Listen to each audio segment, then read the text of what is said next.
Well, good morning to one and all. My name is Dinaresh. The subject is about the microprocessor and the microcontrollers. And the topics is synchronous and asynchronous communication. Here, the presentation is all about the introduction to synchronous communication and asynchronous communication, difference between the synchronous and asynchronous communication, difference and the conclusion. At first, what actually the synchronous communication is to be. Synchronous communication is that which takes place in real time between two or more parts parties. Put simply, a synchronous communication exchange is an interactive, live interchange between people.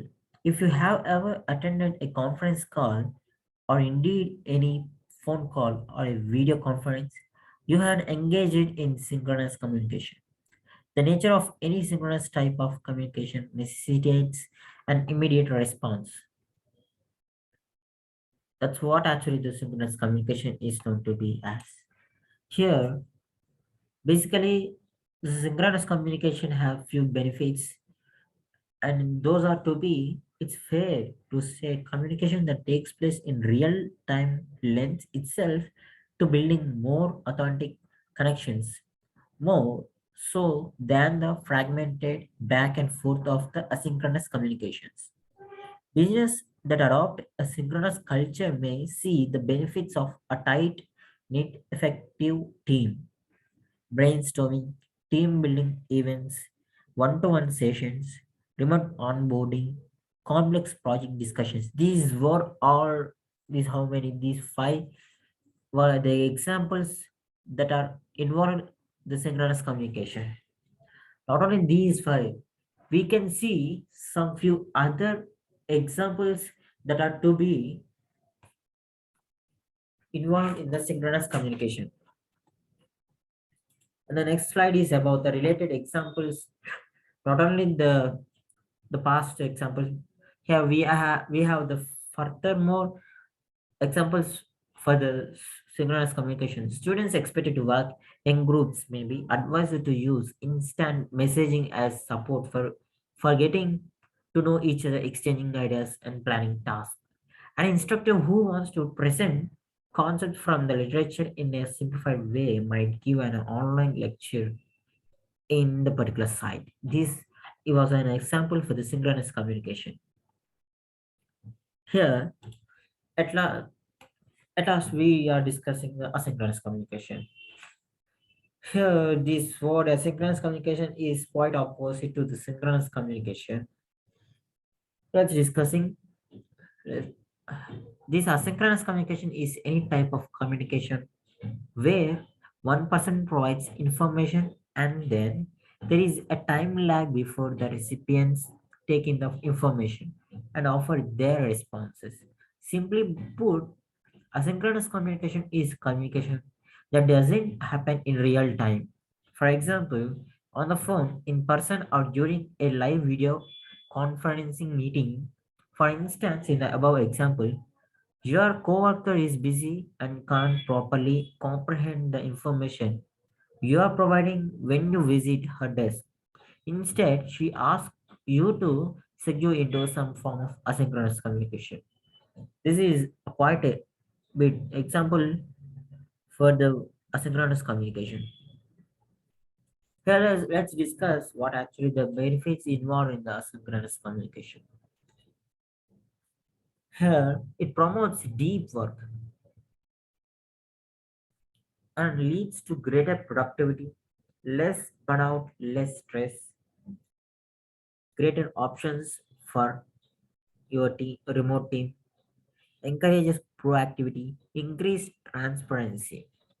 These were the few benefits for the asynchronous communication. By seeing on these examples, we are we can consider that as asynchronous communication is quite opposite to the synchronous communication. It was not at all acquired, it is much more. And and the next slide is all about the related examples for the word terminology asynchronous communication. Here, Students expected to reflect individually on course topics may be asked to maintain a blog. It was an example, related example for the word on asynchronous communication. Students expected to share reflection regarding course topics and critically assess their peers' ideas may be asked to participate in online discussion on a discussion board. And this was another related example for the word asynchronous communication.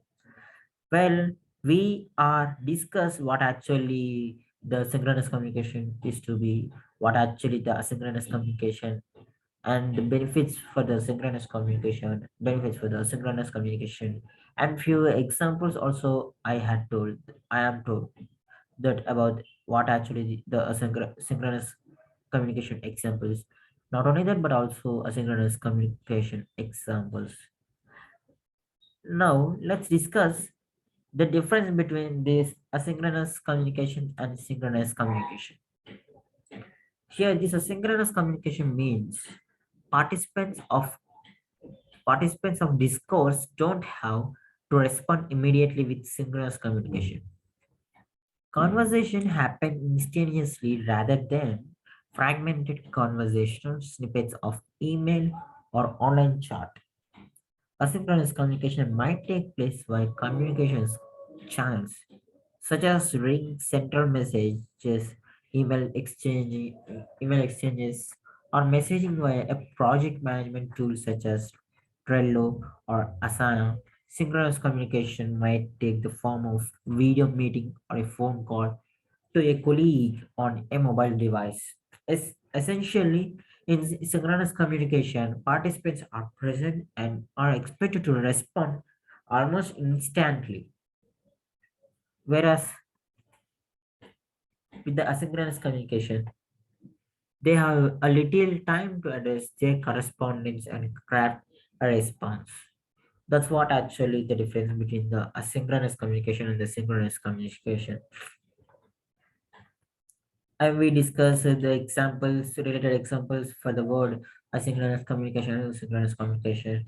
And we read the benefits for this asynchronous and synchronous communication. When we When we see the benefits of synchronous communication, these were involved examples for the brainstorming, team building events, one-to-one sessions, remote onboarding, complex project discussions. These five were involved examples under the synchronous communication. Whereas when we talk about the benefits of asynchronous communication, it promotes deep work, leads to great productivity, less burnout, less stress, greater options for yard remoting, encourages proactivity, increases transparency. These were of the few benefits of the asynchronous communication.